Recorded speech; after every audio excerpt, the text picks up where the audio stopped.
And I'm going to give you 3 initiatives.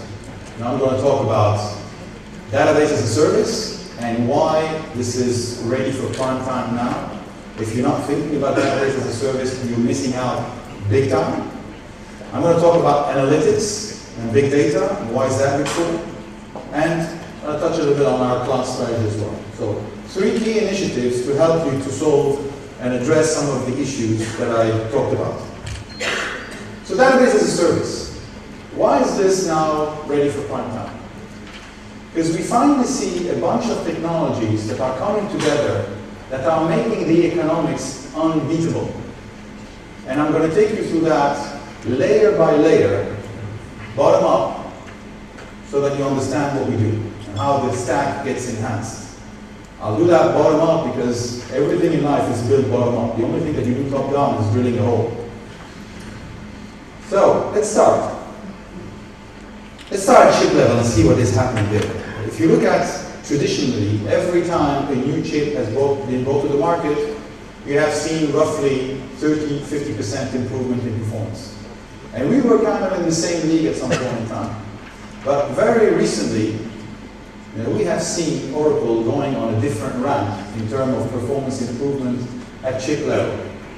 And you may think, wow, it's a one-off, they were lucky. No.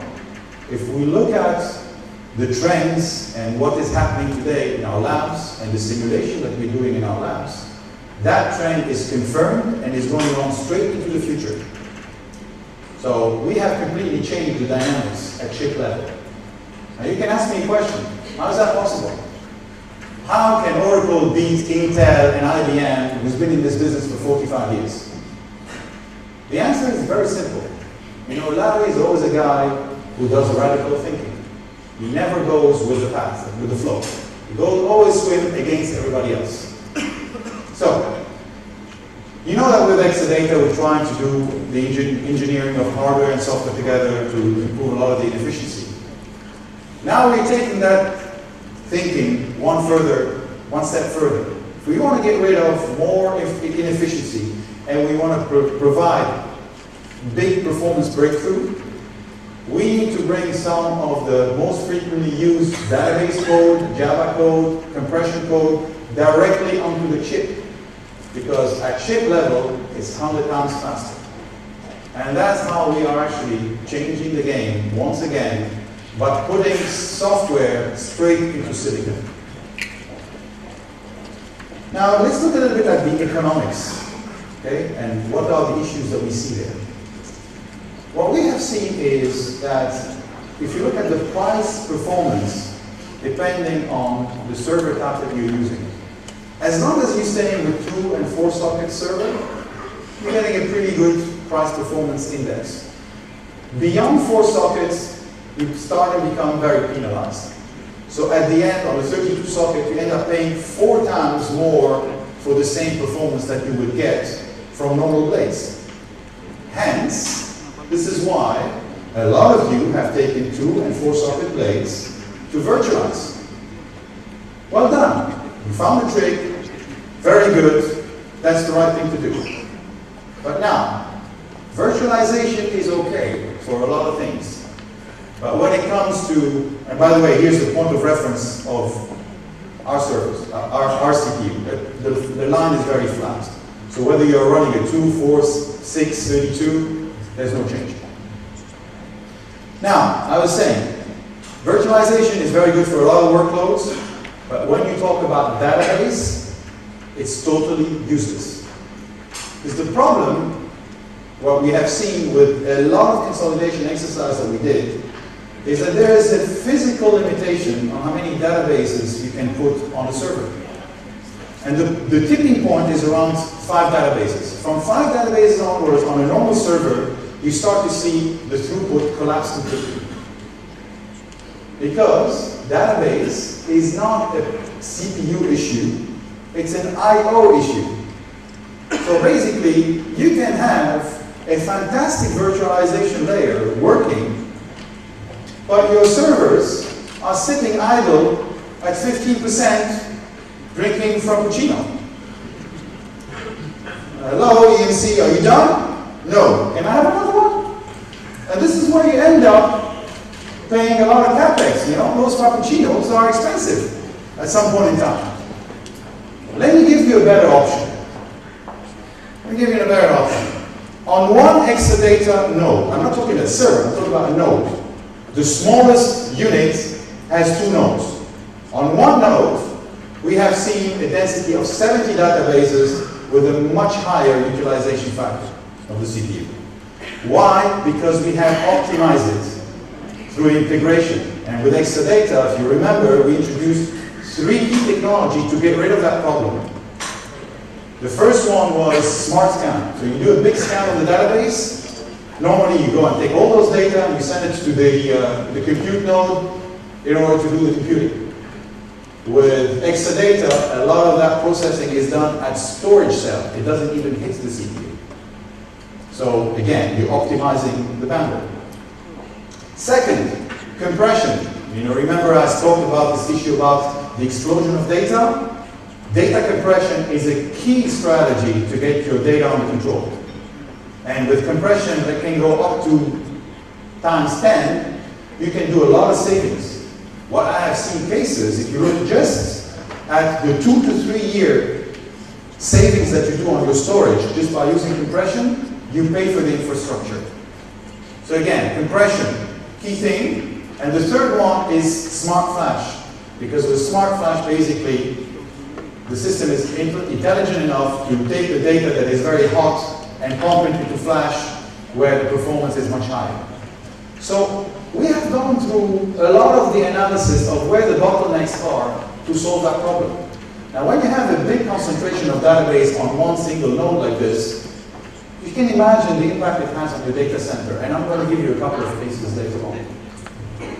Now, we are also introducing Release 12. And with Release 12, there is this concept of multi-tenancy that we are introducing. Why? Because this is very important for cloud computing. Remember, the early cloud provider did multi-tenancy at application level. And all the data of the different customers were mingled together. And we think this is a bad idea. Because from a data integrity point of view, every customer should have his own database. That's how we ensure physical integrity. Now the issue with that is that you're going to end up having, on a cloud, a lot of databases. And then your OpEx is going to go up. So to solve that problem, we introduce this multi-tenancy where you have a container. And in that container, you can plug a lot of databases at once, and then you can manage them as one. Because here, if you have 100 databases, you're going to have to patch on the databases, you're going to have to index them, you have to upgrade them, etc. It's very labor intensive. You plug them into a container and you can manage them as one. Another big innovation that we introduced at Open World was in-memory option. And that again, we broke another ceiling on performance. Now, in-memory option, let me explain what's the difference. Normally, relational technology, you know, you have a row, a transaction with a row. So you have a customer that bought a product, a certain data, certain value, etc. And then that row gets inserted into the database very fast. So you store things in rows for OLTP purposes.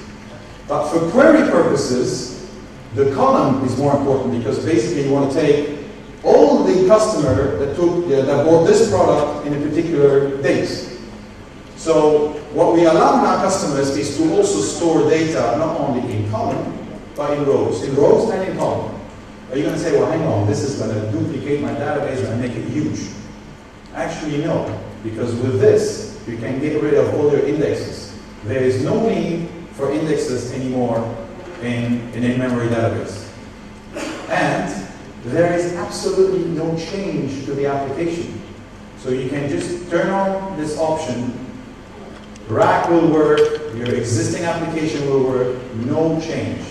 Compared to other companies who think they invented the powder when it comes to in-memory database, there's a lot of re-architecture that needs to take place if you want to use their technology. So here, you know, we have a huge database install base and we need to protect it. So we can let you benefit from in-memory database with absolutely no change to your architecture and your application. Fantastic. Now let me take you through a couple of database consolidation cases that we have done. Now this is a case of a big oil company in Europe. There's 3 of them, so you can guess which one it is. And they went through this massive consolidation of thousands of servers running different OSs, log databases, to just a bunch of Excel. Now there is something that we have seen in all the consolidation work that we did, is that every time you look at the database pool of a customer, you find normally that 2/3 of those databases are non-production databases. So test, dev, staging instances, etc. And that's a very poor utilization of your licenses because you're paying support on it. The reason why you have this is very simple, is that normally when you as an IT person, you request an instance from your from the company, it takes on average 4 weeks to activate it. So you do your project, and then you finish it, and you keep the database because you know it's going to take a long time to get it again. And you request another one, and you request another one. And that's why you end up having a proliferation of test dev databases. Where with database as a service, you go on the portal, you activate, and through automation, you get that within an hour or 2. So somebody who knows this will much more be inclined to give that database back to the pool, and you'll have a much better utilization factor of your licenses. Okay?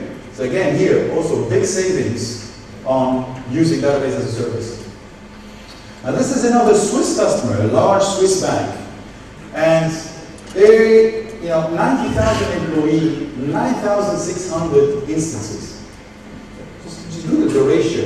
1 in every 10 employees has an Oracle database. So you get into the company, you get a desk, a phone, a computer, and an Oracle database. I don't think this is a proper usage of that. And, they decided to go to the same concept, database as a service. And basically by doing this, look at the number of physical server reduction that they have achieved. Simply because of what I just explained, the concentration factor that you can get on an Exadata node. Just imagine the impact it has on their OpEx. They shaved 80 million a year OpEx. Okay? And when you ask the CIO why he chose Oracle, he says, I was not interested in performance. Performance, every 12 months somebody comes in with something with more performance. I was looking at something that gave us a sustainable differentiation on our OpEx. And that was exactly this. I'll give you another case, which is another big German company, bank, 8,000 racks. Their data center is the size of 3 football fields. At the end of the transformation, we are down to 1 penalty area. Now do your math. Do your math.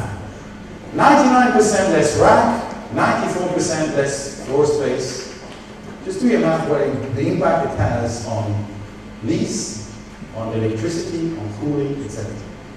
So these are very good strategies to think about when you really want to reduce your cost line in order to be able to reinvest in innovation. And interesting enough, this year we have seen when we did the analysis of the EXA performance across the region, there were 4 countries that came up with a sudden change, a sudden take-up in Exadata. And let me give you the names. France, Italy, Portugal, Spain. What do those 4 countries have in common? They went through a deep recession, negative GDP, high unemployment, maybe half of the population on Prozac, etc., etc. Things that you probably are familiar with because you started that trend way before them. So when you are in a difficult situation, 5% incremental change is not going to help. This is like changing the seats on the Titanic. You have a radical problem, you need to apply radical changes on it. And to make it even clear to you, if today you have the large database pools that are not sitting on engineered systems, you're basically throwing money out the window. I really have to be clear about that. You are throwing money out of the window. I can't be more clear than that. They are fake, by the way. Don't come and jump on it. All right, so let's look at a couple of announcements that we made at OpenWorld. First, with the introduction of in-memory database, we're introducing big memory machine, the high-end supercomputer based on our latest chip with software into silicon, where you can take a huge amount of data and run them basically in memory. One announcement. Also, another one that we did is this appliance, the backup, logging, and recovery appliance. Very important to back up a lot of databases. The problem that you have with backups normally, if something happens between your latest backup and the crash, you have a loss of data.